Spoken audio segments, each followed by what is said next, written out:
La academia ensimismada. Los políticos vendidos. La gente indiferente. Estamos al borde. Academia. Política. Coyuntura. Desde el borde. Hacia una construcción crítica de la realidad. Comenzamos.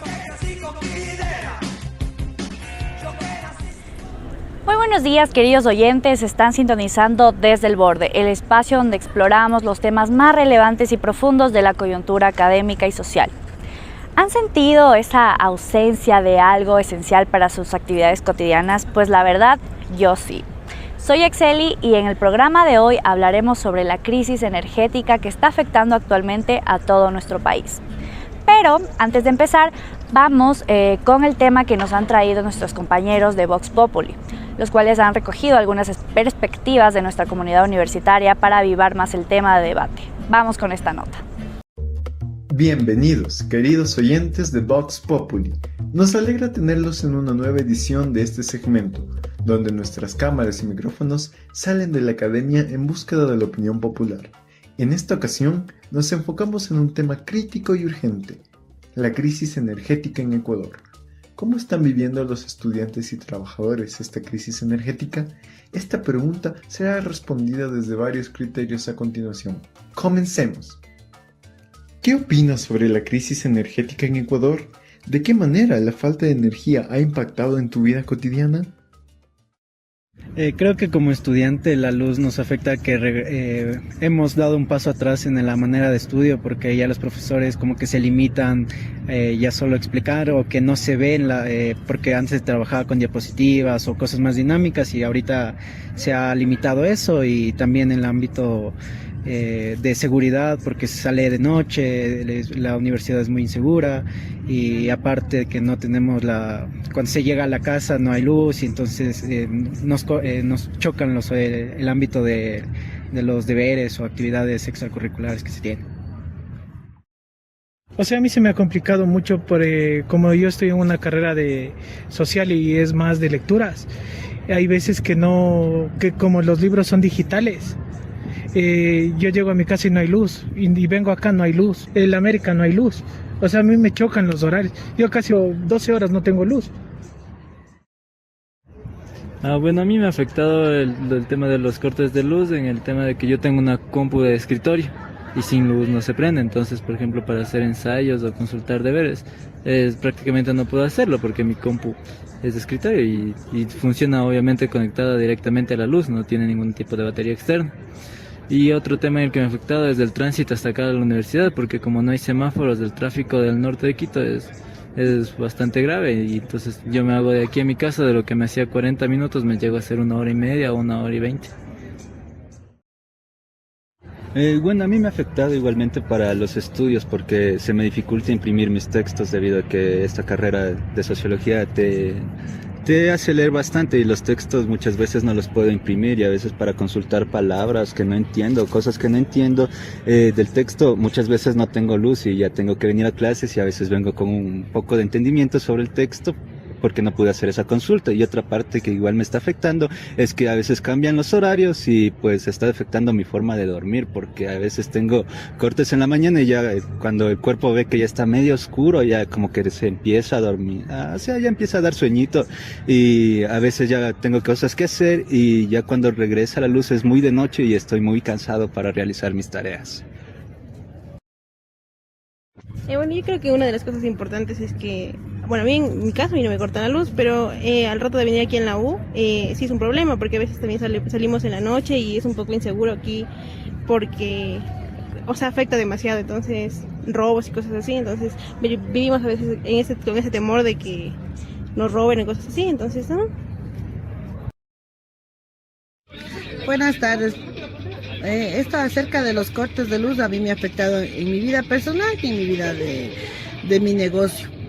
Primero en mi negocio porque, por ejemplo, cuando se me va la luz, yo vendo café a los doctores, ya no les puedo vender, yo vendo lonchis, caliento los almuerzos, entonces para mí se me ha complicado ese motivo. Entonces, no venderé cárnicos, pero aún así quieren más helada el agüita y en la nevera también, o sea, sí he perdido un poco.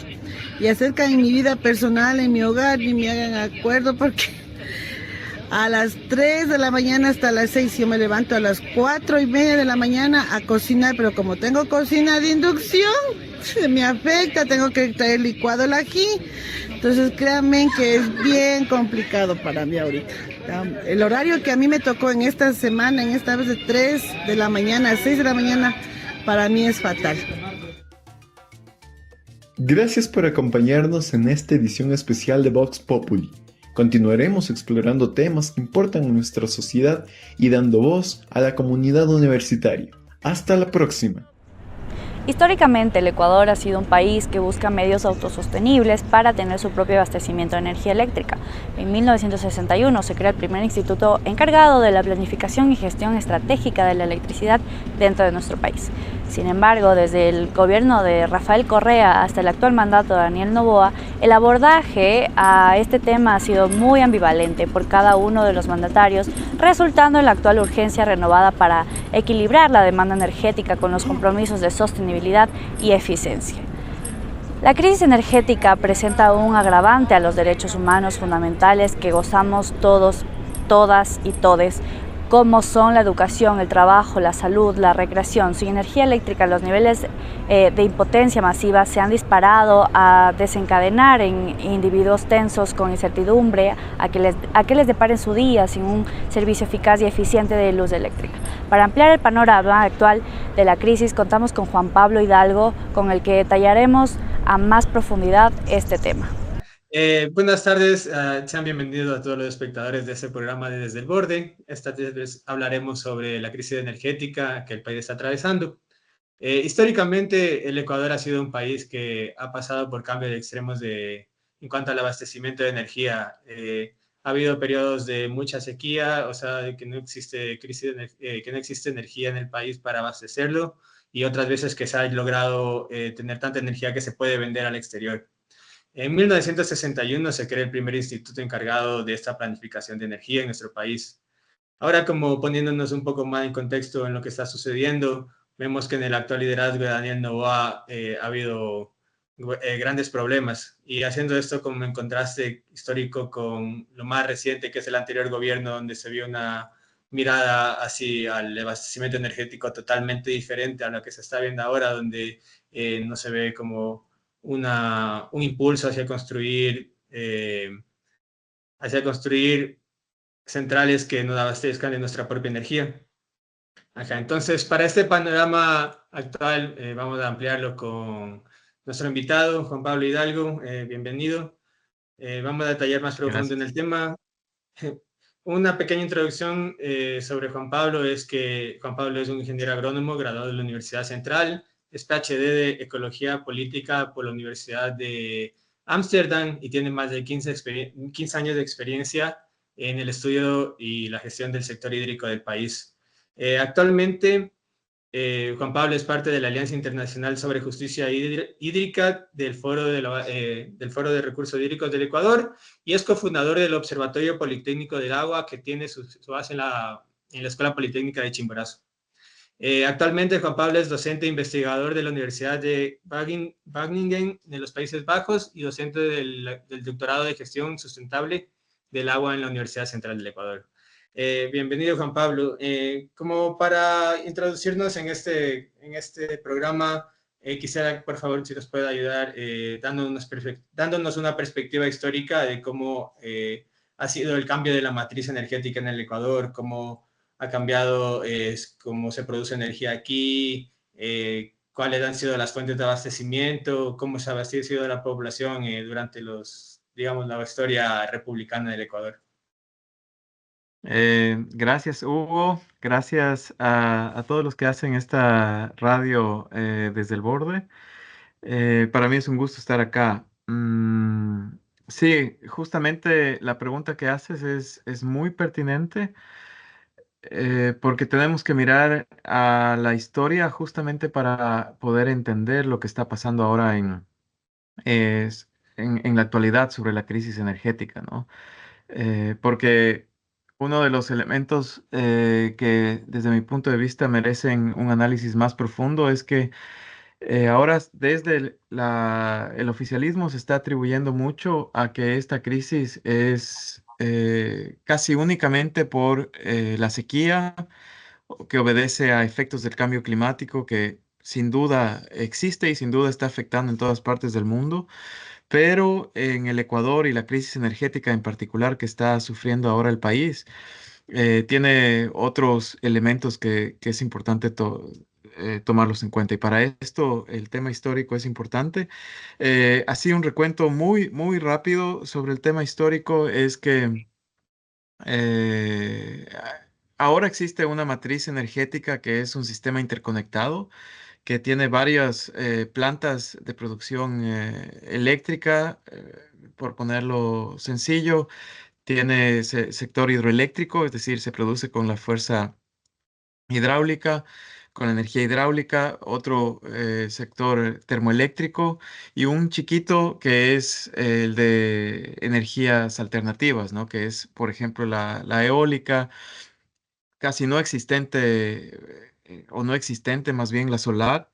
Sí, y ese, digamos, es ahora el sistema, ¿no? Pero ¿cómo comenzó el sistema? Básicamente comenzó a finales del siglo XIX, la primera planta hidroeléctrica en Quito. Después, a inicios del siglo anterior, otra planta hidroeléctrica en El Oro, y así habían varias plantas hidroeléctricas que funcionaban localmente. En El Oro, por ejemplo, se creó principalmente para abastecer a la población del Oro y para abastecer a las mineras que se ubican y se ubicaban en esa zona, ¿no? Para Quito, pues lógicamente para la ciudad de Quito y así algunas plantas aisladas. Pero como tú mencionabas al inicio, ¿no? En tu contexto, desde el 61 se crea el INESEL, que es, digamos, un emblema en una etapa, digamos, desarrollista del Ecuador, de políticas donde el Estado central tenía la rectoría sobre las políticas, sobre la gestión de la energía eléctrica en el país. Y con este, digamos, liderazgo del INESEL, desde el 1961 más o menos hasta el 94, 96, que se privatizó después de que se expidió la ley de régimen del sector eléctrico en el 96. Entonces, en todo ese periodo de tiempo hubo un manejo centralista, digamos, desde el Estado en generación, en construcción de infraestructura, en transmisión eléctrica, ¿no? Y ahí, pues, se construyó el complejo Paute, por ejemplo, y otras hidroeléctricas y muchas de las plantas termoeléctricas que hasta ahora funcionan a medias por falta de mantenimiento, lo vamos a hablar en un momento, pero muchas se construyeron en ese tiempo también, ¿no? Entonces se armó como lo que permite ahora al Ecuador tener energía, se armó en ese tiempo, básicamente, en el tiempo desarrollista.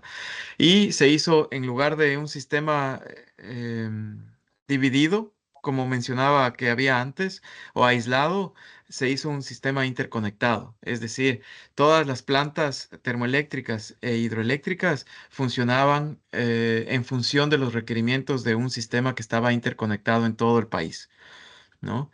Y digamos rápidamente pasando de esa etapa de INESEL, del desarrollismo, del manejo rector desde el Estado, más o menos desde los noventas, como decía, para mí un hito importante en el cambio del manejo eléctrico en el país. Fue la expedición de la ley de régimen del sector eléctrico en el 96, si no me equivoco, y ahí el Estado, digamos, pasó a privatizarse todo lo que es el INESEL, se formaron distintas compañías y empresas que asumieron transmisión, otras asumieron el tema de inversión, etcétera. Sobre todo en esta etapa que yo le llamo neoliberal, ¿no? Entonces, en el neoliberalismo, más bien el Estado pasó a ceder espacios en este sector a la empresa privada, y esto pues estuvo presente hasta el 2007, donde entra otro régimen, pero en ese lapso de tiempo entre digamos el 96 y el 2007, que es más o menos una década, eh, se trató de impulsar este nuevo modelo a través de dar espacio o la desregulación desde el Estado de políticas del sector hídrico. Pasó más que todo a dar oportunidades al sector privado. Sin embargo, en esta etapa del país ocurrieron muchas crisis energéticas como la que estamos viviendo ahora. ¿Por qué? Porque varias razones. No hubo el suficiente flujo de inversión, flujo de dinero para invertir desde el sector privado. Había mucho también rechazo desde los sectores sociales para el modelo de privatización que planteaba el neoliberalismo. Entonces, una combinación compleja que hizo que el sector eléctrico en ese lapso de tiempo no se desarrolle como se esperaba.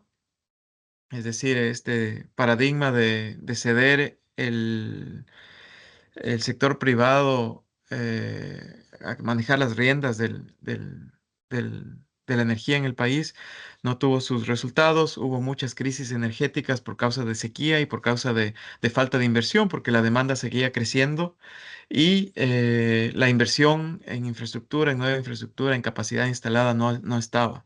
Entonces, por ejemplo, uno de los elementos que aquí empieza a ser clave para entender la crisis actual es que en el 99 más o menos se detecta que hay un déficit tarifario, ¿no? Es decir, que los costos de producir energía eléctrica eran mucho más altos de lo que se recaudaba a través de las tarifas a los consumidores. Entonces, ¿qué es lo que quiere decir esto? Es que no había como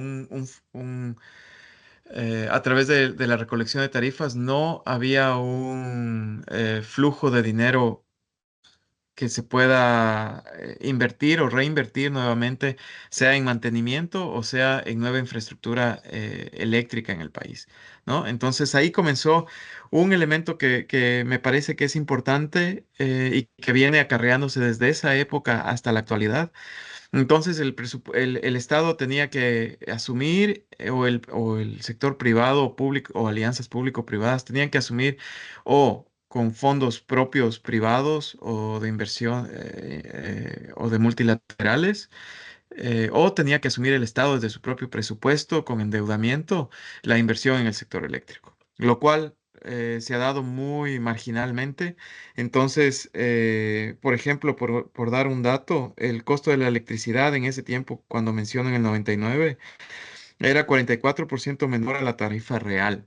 Entonces, ustedes pueden ver que ese saldo pues no se recaudaba. Había un déficit del 44%.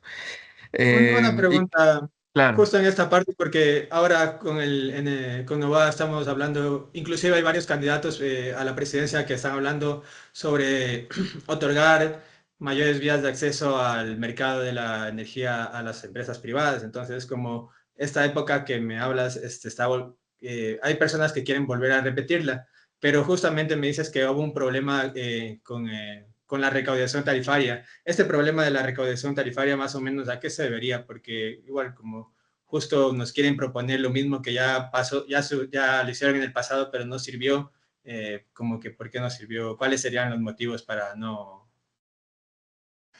Sí, a ver, en ese tiempo, claro, digamos, fue un contexto no tan distinto al que estamos, ¿no? El Ecuador está calificado como un país con un alto riesgo para inversionistas extranjeros, para multilaterales, a pesar de que el FMI aprobó recién un préstamo de 4.000 millones, me parece. Pero uno de los elementos es la falta de confianza de las multilaterales, de los inversionistas en el Ecuador como un lugar para invertir. Entonces el sector privado no tiene flujo de dinero para poder invertir. El presupuesto del Estado, estamos casi, si no me equivoco, en el 2020, entre el 2022 y 2023 casi estábamos en una economía en decrecimiento. Entonces el presupuesto general del Estado no tiene recursos para invertir o para destinar en mejorar el sector eléctrico, en transmisión, en generación, en infraestructura nueva. Pues eso se suma a también que pueden venir ofertas populistas, digamos, de campaña en torno a la electricidad, ¿no? Devengar, es decir, perdonar deudas que mantienen consumidores, sean sobre todo industriales o otro tipo de consumidores que mantienen deudas con el Estado, con el sector eléctrico, que para mí serían propuestas populistas, como pasó en el pasado, digamos. em, En el 99 se trató de hacer un plan de ajuste estructural para ir alcanzando o ir igualando, digamos, equiparando el costo real de la producción de electricidad con la tarifa que se está pagando. Pero conforme avanzaron los años, esto no se logró, se fue parando. Y por ejemplo, en el gobierno de Correa, si no me equivoco, ahí se eliminó un fondo que estaba recaudando estas tarifas para poder, el fondo de reinversión, me parece que se llamaba. Y además, en algún momento en el gobierno de Correa también se bajó la tarifa para, sobre todo eh, la residencial, ¿sí? Entonces,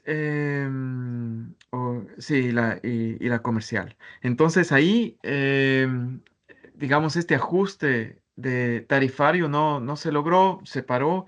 Entonces, proponer un modelo que o el Estado únicamente se encarga del sector eléctrico o el sector privado venga como El Salvador, no es, desde mi punto de vista, no es el adecuado, viendo cómo está la historia, cómo se encuentra el sector eléctrico ahora con plantas termoeléctricas obsoletas que necesitan mantenimiento y que se necesita entre 700 y 1.000 millones de dólares para poder ponerlas a punto.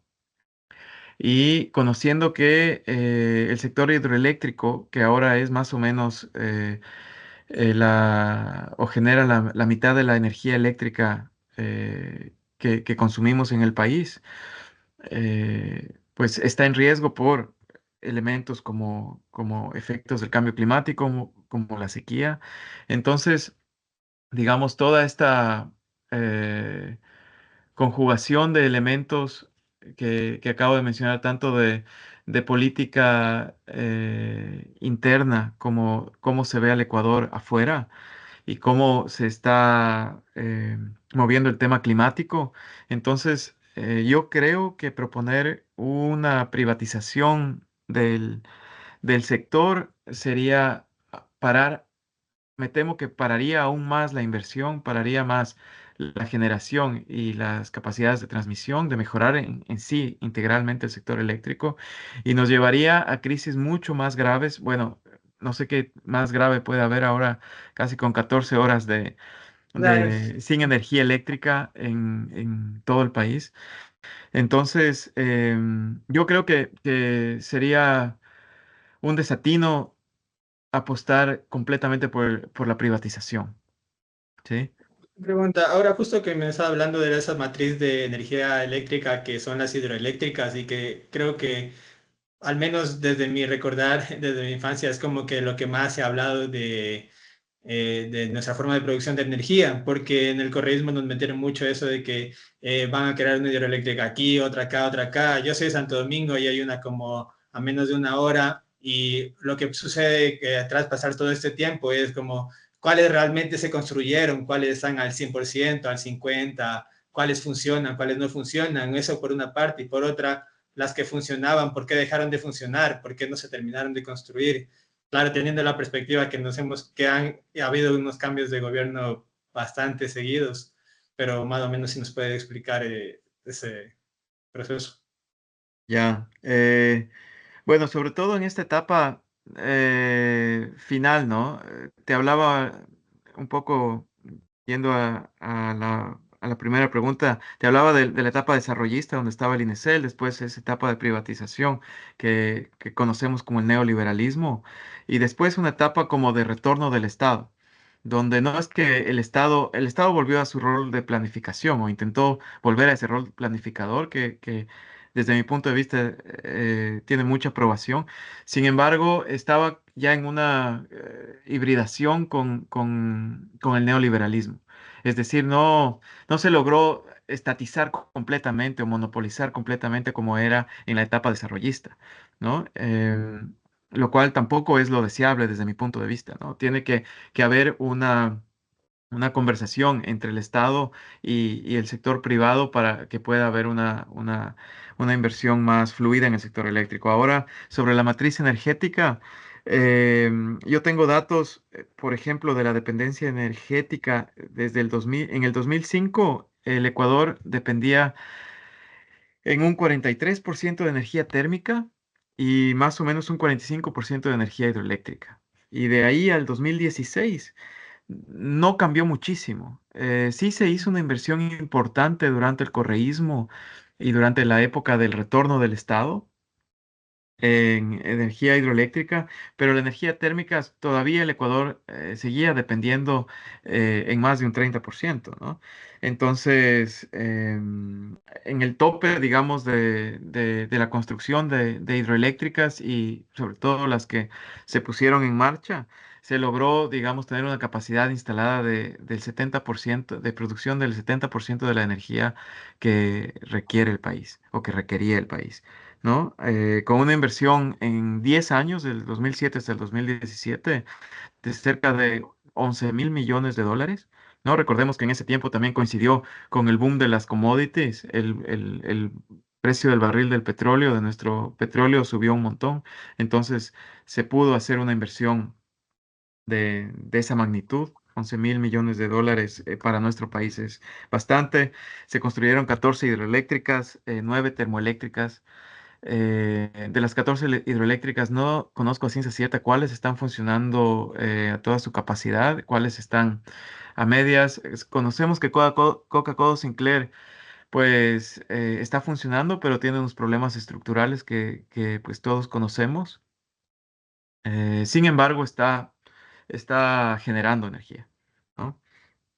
Ahora, claro, está el Billonaco, que es energía eólica. En Galápagos también tienen energía alternativa, energías alternativas. Pero claro, Galápagos no está interconectado, ¿no? Con con el continente. Por eso Galápagos no tiene racionamientos de energía hasta donde yo conozco. Y claro, entonces, si tú ves un poco esta dependencia en energía térmica y también digamos, crecimiento de la energía hidroeléctrica en el último tiempo, eh, y un dato más para explicar lo que quiero explicar es que cuál es, digamos, la demanda de energía en el 2006 era 4.000 megavatios más o menos, megawatts, y ahora en el 2017 son cerca de 8.000 megawatts. Entonces, cuando, ¿qué es lo que pasa o cómo se opera el sector o la red interconectada de energía en el Ecuador? Es que cuando ya se va o ya se prevé un periodos de sequía largos, entonces lo que se hace es empezar a hacer mantenimiento de las termoeléctricas para tenerlas a punto y generar básicamente energía con termoeléctricas.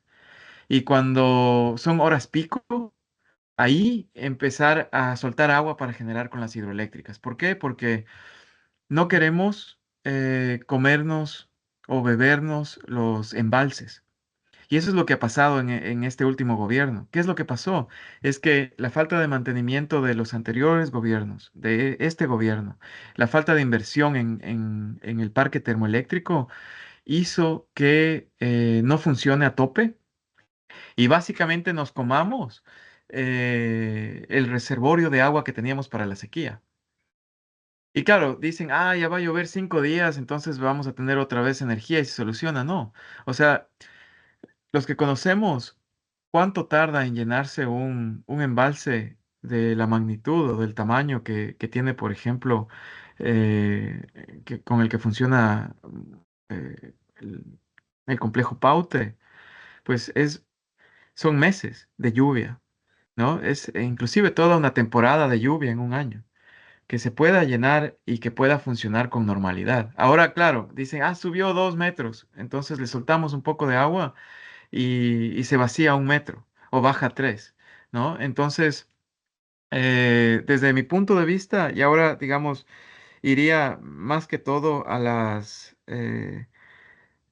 juntando un poco a las otras razones que yo pienso que ocasionan la crisis tan severa en la que estamos ahora metidos. Una, como ya mencionaba, es la falta de inversión sistemática a lo largo del tiempo, ¿no? Con una excepción durante el correísmo, claro, muy cuestionada por sobreprecios, por hidroeléctricas que inclusive pues, han sido sobredimensionadas o mal construidas, fallas de diseño, fallas de estudios ambientales como Coca-Cola Sinclair también. Entonces, ese es un elemento y que se suma a la falta de inversión, se suma al tema de que no ha habido a lo largo de los años una corrección estructural de la tarifaria. Como te decía, producir energía es más caro de lo que los consumidores, sean residenciales, comerciales o industriales, están contribuyendo. Entonces, toda inversión, todo mantenimiento, todo nuevo trabajo que se necesite en infraestructura en el sector eléctrico tiene que salir del bolsillo del presupuesto del Estado. Y vemos que desde la pandemia el Estado ecuatoriano, sobre todo, está en una crisis económica de la cual no puede salir. ¿No? Ese es un elemento, entonces la falta de inversión para mí es muy importante. Ahora en el gobierno de Lenin Moreno, ¿qué es lo que pasó? Con el fantasma del Estado obeso, ¿no? Que dejó Correa, pues trató de optimizar el gasto público y lo que hace es fusionar el Ministerio de Petróleo, Minas y Electricidad, ¿no? Lo fusiona, es decir, reduce su capacidad de regulación y de rectoría, pero no revisa la tarifa nuevamente, ¿no? Es decir, disminuye la inversión por varios lados y disminuye la importancia del sector a través de desaparecer, básicamente. Le llaman fusión, pero desde mi punto de vista y mi experiencia es desaparecer instituciones, ¿no? Disminuir su capacidad de operación, de gestión. Y ya, ese es un primer elemento que yo le veo, falta de diversificación de la matriz energética. Como te mencionaba, estamos ahora con una dependencia muy alta de termoelectricidad, de hidroelectricidad, y tenemos un casi sector de energías alternativas casi no desarrollado, ¿no? Entonces, ese es un otro elemento. Y pues ahora, claro, la mala gestión.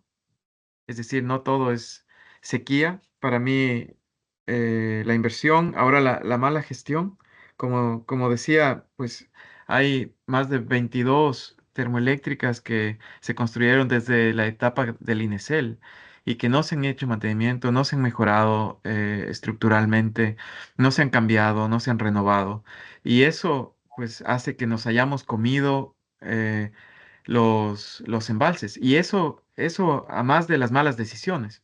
No sé qué decisiones se tomaron en la administración actual. ¿Quién dio la orden? ¿Qué dispuso SELEC, que es, digamos, la rectora técnica del sector eléctrico? Pero lo que estamos viendo es que nos hemos tomado el agua que debíamos utilizar en la sequía. Y claro, el oficialismo dice, estamos en una sequía en toda la región. Es cierto, estamos en una sequía en toda la región, en Colombia, en Perú, en toda Sudamérica. Los efectos del cambio climático se sienten cada vez más fuertes. Pero, ¿por qué Colombia no nos vende energía? Colombia no nos vende energía porque la energía que nos vende primero no es la que se genera con hidroelectricidad, con con su agua, porque ellos están reservando su agua para la sequía. ¿Por qué Colombia, un mercado mucho más grande, una demanda mucho más grande de energía, con una producción, claro, más grande de energía, pero no tiene problemas de racionamiento en esta sequía? Es porque su manejo del sector y la gestión del sector ha sido más inteligente que la nuestra. Nosotros no nos preparamos con las termoeléctricas listas para aguantarle nuestros reservorios. En la etapa más fuerte de la sequía no tenemos reserva. Entonces ahora estamos con 14 e inclusive más horas de cortes a nivel nacional. Y pues, y lo último que, como te decía al inicio, no hay que desconocer que el cambio climático es una realidad. No hay que desconocer que la sequía es una realidad. Sí, que estamos atravesando una sequía histórica es una realidad. Pero yo estoy seguro que si se hubiese tomado las previsiones desde hace años en garantizar una tarifa o balancear el tema tarifario, con eso garantizar una mejor inversión, ¿no? Hacer con esa inversión mantenimiento adecuado y oportuno al parque termoeléctrico nacional. Y en este gobierno particular y en el de Lazo, tomar las decisiones técnicas adecuadas para no tragarnos los embalses, nos hubiera evitado muchísimo la crisis energética en la que estamos y que no vamos a salir en el corto plazo, ¿no? Esta crisis energética va a tener muchas consecuencias en el mediano y en el largo plazo, lastimosamente, ¿no? Entonces, ese, digamos, es un poco el, el panorama, ¿no? Un poco como volviendo a la perspectiva de la región, porque sí se hace muy interesante saber que, claro, está habiendo un cambio climático notable. Porque, por ejemplo, se nos está alargando el verano, como que se nos va a venir un duro invierno, es lo que se nos dice. Y igual en los demás países de la región se está viviendo la misma crisis climática. Pero ya nos dijo, por ejemplo, que Colombia ellos están reservando su energía para no vendernos y así ellos podrán abastecerse, pero con otros países de la región, por ejemplo, Perú, ¿qué está pasando? Si de pronto nos puedes poner en perspectiva. Con Perú no tengo mucho conocimiento. No sé si realmente el Ecuador está tratando de comprar energía también del Perú. En el pasado sé que ha habido esas relaciones, pero en la actualidad no conozco si en Perú está... Más allá como que nos proveen de energía, hablo cómo están administrando otros países de la región esta sequía, porque para nosotros se nos hace un problema inmenso de 14 horas sin energía, es una locura, pero Claro. no estamos escuchando que eso pase en otros países. Sí, es justamente lo que te digo, es una gestión más inteligente desde mi punto de vista. La energía que nos vende Colombia cuando nos vende es por lo general energía termoeléctrica, ¿no? No es energía hidroeléctrica. Ellos no se comen sus embalses para vender energía, ¿sí? Entonces, claro, la energía que nos llega a Ecuador es súper cara. Entonces, porque es generada por por combustibles fósiles o por gas natural, ¿no? Lo mismo sucede con Perú. No conozco mucho de Perú, Colombia un poquito más, pero Perú me imagino que puede ir por el mismo camino, porque la sequía también afecta, es regional. Pero hasta donde yo conozco, Perú no está sufriendo de crisis energética. Tendríamos que averiguarlo, pero hasta donde yo conozco, no. Entonces, desde mi punto de vista, es un tema mayoritariamente de gestión histórica y sobre todo de gestión actual de estos últimos gobiernos. Como te mencionaba, tenemos en el parque termoeléctrico cerca de 22 plantas viejas y por ejemplo, la demanda de energía en Ecuador en horas pico asciende más o menos a 4.900 megawatts, ¿no? Con un déficit de 600 megawatts, ¿no? Más o menos. Sigue creciendo, ¿no? Cada vez sigue creciendo esa demanda, pero esto te digo más o menos hace un año, ¿no? Y el déficit que el parque termoeléctrico tiene por falta de mantenimiento, por falta de renovación, es de 700 megawatts. Entonces es fácil ver, si echamos números, digamos, si nosotros o los gobiernos hubieran realizado mantenimiento e inversión oportuna en el parque termoeléctrico, ese déficit de los 700 megawatts que deja de producir el parque termoeléctrico pudiera haberse cubierto con esos 700 los 600 de déficit de energía en las horas pico, ¿no? Entonces, no hubiésemos tenido que en las horas pico también, en las horas pico y en las horas, digamos, que no son pico, también producir energía con los reservorios que tenemos, y utilizar energía hidroeléctrica. Entonces, ahí, digamos,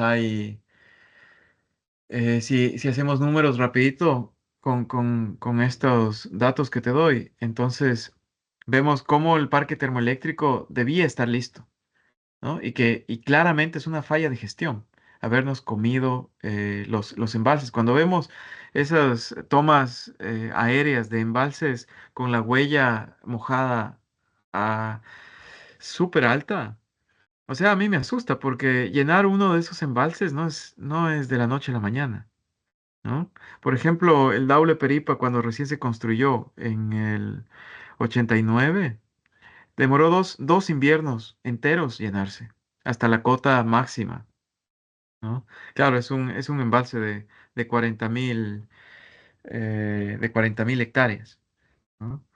Em, sí, yo creo que es un tema de gestión y el gobierno y muchos medios de comunicación están vendiéndonos la idea y nos han vendido, yo creo, la idea de que le echamos la culpa a la naturaleza.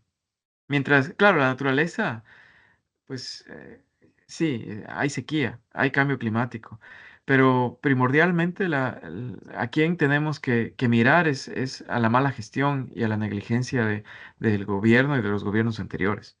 ¿Quién ha administrado el sector eléctrico? ¿Quién ha administrado nuestras plantas termoeléctricas? ¿No? Entonces, y claro, somos un país también mayoritariamente católico. Entonces, claro, si tú combinas, o sea, es una mezcla casi tóxica, si tú combinas la naturalización del problema, es decir, la despolitización del problema, diciendo no es de gestión, sino es más bien es un problema natural, ¿no? De origen natural. Y entonces, claro, tienes ministros, tienes medios de comunicación, tienes sacerdotes que dicen, bueno, hagamos cadena de oración para que llueva. Entonces, para mí es inclusive perverso porque los políticos que están promoviendo políticas populistas y que usan las crisis para promoverse, están utilizando esta crisis energética para mantenerse con niveles de popularidad. Porque, mira, no es mi culpa, es culpa de San Pedro. Entonces esperamos, como el ministro de Lazo dijo en algún momento: "Ah, esperemos que San Pedro, que San Pedro pues abra la llave o el grifo", ¿no? Entonces, para mí tiene también, va a tener repercusiones complejas en el tema electoral, cómo la gente va a ver a los candidatos, pero también me preocupa que no hay transparencia sobre qué es lo que realmente no se ha hecho y qué se debía hacer. Y como yo digo, no solo en los gobiernos de Lazo, de Lenin Correa, pero también hace 20 años, ¿sí? Donde se tenía que cambiar la matriz energética, donde se tenía que potenciar otro tipo de energías alternativas. Se empezó a hacer, pero no se logró por muchos temas, ¿no? Corrupción, temas burocráticos, demoras en los contratos, contratación pública, etcétera, ¿no? Bueno, ya me parece que has explicado bastante bien toda la situación que estamos viviendo. Te agradezco mucho. Justo mi última pregunta iba más o menos enfocada en ese ámbito político o sea, creo que nos dice una muy buena perspectiva política de cómo entender esta crisis, qué es lo que está pasando, justo en este tiempo electoral, donde cualquier candidato nos puede prometer 1.000.000 de cosas que a la final quizás no se cumplan o quizás no son viables. Es justo un tema que va a estar con demasiada importancia para esta temporada. No sé si quieras de pronto agregar algo ahí que quieras decirle a las personas como que piensen en este tema. Sí. Nada, primero agradecerte, Hugo, agradecer al equipo de la radio. Y yo creo que para mí un mensaje central que se podría dejar para el análisis, sobre todo, es esta última reflexión que tú también mencionabas, ¿no? Si recordamos en la campaña cuando se lanzó Noboa, el actual presidente, él estaba proponiendo, más bien, su análisis de la crisis energética era de transmisión. O sea, totalmente fuera, sin conocimiento de qué es lo que está pasando en el sector eléctrico. Nos decía en los debates presidenciales, decía, nosotros vamos a mejorar la transmisión porque el problema está en la transmisión eléctrica, no está en la generación. Y no es así. O sea, la demanda ha seguido creciendo. Estamos viendo que la generación es súper problemática. Tenemos parques termoeléctricos obsoletos, sin mantenimiento, etcétera, etcétera. Hidroeléctricas que no se las hizo mantenimiento tampoco a tiempo, con problemas estructurales, fallas en contratación. Tenemos Toachi Pilatón, que está desde el tiempo de Correa con problemas de contratación por temas de corrupción, etcétera, ¿no? Entonces el tema de generación es clave y yo creo que las personas deberían reflexionar bien sobre las propuestas de los diferentes candidatas. Porque si seguimos obedeciendo a propuestas populistas, ¿sí?, que echen la culpa a la naturaleza y que no asumen su responsabilidad y no lo asumen su responsabilidad con transparencia, yo creo que me temo que la crisis energética va a seguir y va a empeorarse. Y no solo la crisis energética, ¿no? Ahora, pues estamos en una coyuntura súper compleja en el país. Yo no soy tan viejo, tengo 43 años, pero yo no recuerdo una crisis tan compleja en el Ecuador, donde se combina inseguridad, crisis económica, crisis energética, que está muy ligada a la crisis económica, que va a ahondar esa crisis económica, y con un discurso de políticos de extrema derecha que quieren captar votos a través de propuestas populistas que no ofrecen soluciones duraderas, pero más bien ofrecen soluciones despolitizadas. No crean en los candidatos que no tienen bandera política, porque todos somos políticos al final. Los técnicos somos políticos y digamos, todas las personas hacemos política. El que dice yo no creo en la política, yo creo en la empresa, la empresa está localizada en un país y en un país con regímenes políticos. Entonces, hay que pensar bien el voto, no dar voto a propuestas populistas que sigan reproduciendo crisis energéticas, crisis económicas, crisis de inseguridad, ¿no? Busquemos propuestas, candidatos o candidatas que nos hablen con transparencia, ¿no? Un gran mensaje para reflexionar, pues ahora que tenemos una gran responsabilidad por quién votar y estamos en un momento crucial de nuestra historia, creo, como país, como tú bien lo dices. Así es. Bueno, eso es todo. Te agradecemos mucho, Juan Pablo. Ha sido una gran entrevista, unas grandes reflexiones y muchas gracias. Gracias, Hugo. Agradecemos a nuestro invitado y a todo el equipo quienes conforman Radio Desde el Borde. No se olviden de seguirnos en todas nuestras redes sociales, tenemos Facebook, Instagram y TikTok. Subimos todas nuestras entrevistas a YouTube. Hasta la próxima.